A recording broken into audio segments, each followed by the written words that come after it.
अस्सलामुअलैकुम, मैं शान मती फाउंडर मेंटोर अजीम पाकिस्तान। और आप तमाम लोगों ने मेरी इस्लामिक बैंकिंग की वीडियोस को जिस तरह शेयर किया, कमेंट्स किए, सजेशन दिए, it is out of the box. मुझे अंदाज़ा नहीं था माशाल्लाह कि इतना अच्छा रिस्पांस मिलेगा। आप तमाम लोग इतने अच्छे अच्छे आइडियाज़ सजेशंस के साथ आएंगे, पर अभी भी चंद लोग ऐसे हैं जो शायद समझ नहीं रहे मेरी इस वीडियो को या समझना नहीं चाह रहे।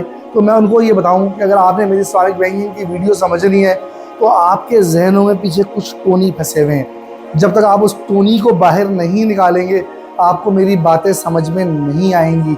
जी हाँ, जब मैं खुद इस्लामिक बैंकिंग पढ़ रहा था तो हमारे एक टीचर थे, उस्ताद थे, वो मुफ्ती थे। उन्होंने हमें ये टोनी का वाक़या बताया और उन्होंने कहा कि अगर तुमने इस्लामिक बैंकिंग समझनी है तो तुम्हें अपने जहनों से जो है वो टोनी को बाहर निकालना पड़ेगा। तो हमने अपने उस्ताद से पूछा, टीचर से पूछा कि ये टोनी है क्या। तो उन्होंने हमें एक गांव का वाक़या बताया। वो एक गांव होता है और उस गांव में जो लोग हैं वो जो पानी है वो एक कुएं से निकाला करते थे, अपने इस्तेमाल का पानी उस कुएं से निकाला करते थे। और उस गांव में एक कुत्ता हुआ करता था, उस कुत्ते का नाम जो है वो टोनी था। तो एक दिन जो उस गाँव का वो कुत्ता था वो घूमते घूमते कुएँ के पास जाता है और कुएँ में गिर जाता है। जब वो कुएँ में गिर जाता है तो लोग पानी निकालने आते हैं और बड़ी स्मेल आ रही होती है। तो लोग कहते हैं भाई कुएँ में से बड़ी स्मेल आ रही है और जो है वो कुएँ का पानी नापाक हो गया, पर हम इसको इस्तेमाल नहीं कर सकते। तो कुछ लोग कहते हैं नहीं, ये गिर गया, आप जाकर हम इस्तेमाल कर सकते हैं। तो ये बहस चलती है। तो वो फिर जाते हैं मौलाना साहब के पास। तो आप हमें हल बताएं कि हम क्या करें कि हमारे जो कुएं का पानी है ये पाक हो जाए, साफ़ हो जाए, बड़ी स्मेल आ रही है। तो मौलाना साहब कहते हैं कि भाई ऐसा करो, जब तुम्हें कुएं का पानी इस्तेमाल करना है तो उसके इस्तेमाल से पहले 3 डोंगे पानी जो है वो कुएँ से बाहर निकाल दो। जब तुम कुएँ से 3 डोंगे पानी निकाल दो तो कुआँ का जो पानी है वो पाक और साफ़ भी हो जाएगा और उसकी स्मेल भी चली जाएगी। तो लोग जाते हैं कुएं में से 3 डोंगे पानी निकाल लेते हैं, लेकिन अगले दिन जब वापस आते हैं तो कुएं में से बदबू और ज़्यादा आ रही होती है। तो बड़े परेशान होते हैं कि हमने 3 डोंगे पानी निकाल दिए फिर भी बदबू नहीं गई।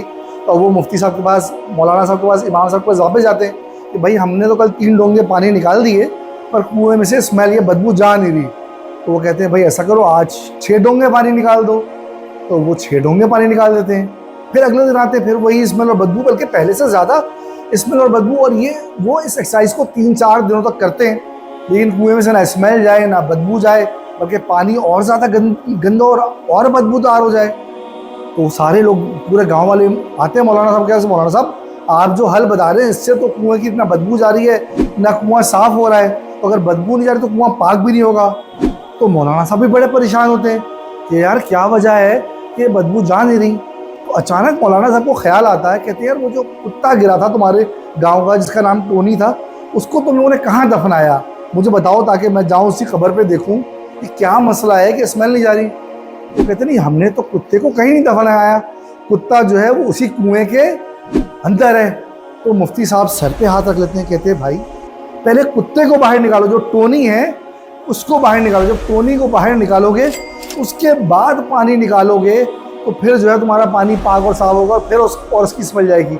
इसी तरह हमारे जहनों में भी ना वो टोनी मौजूद है। जब तक वो टोनी मौजूद रहेगा ना आपको मेरी इस्लामिक या किसी की भी इस्लामिक बैंकिंग की या कोई भी बात समझ में नहीं आएगी। और अगर हम चाहते हैं कि हम बात को सही मायनों में समझें तो हमारे जहनों में जो टोनी है हमें उसको बाहर निकालना पड़ेगा। और आप एक बार आप जहनों से अपने टोनी निकालें, फिर आप देखिए कि आपको जो है इस्लामिक बैंकिंग कितनी बेहतर जो है वो समझ में आएगी। आप सारे लोगों का वंस अगेन बहुत शुक्रिया। अपनी अगली वीडियोज़ में मज़ीद अच्छी मालूमात के साथ फिर मिलेंगे। तब तक के लिए अल्लाह हाफ़िज़, अस्सलाम वालेकुम।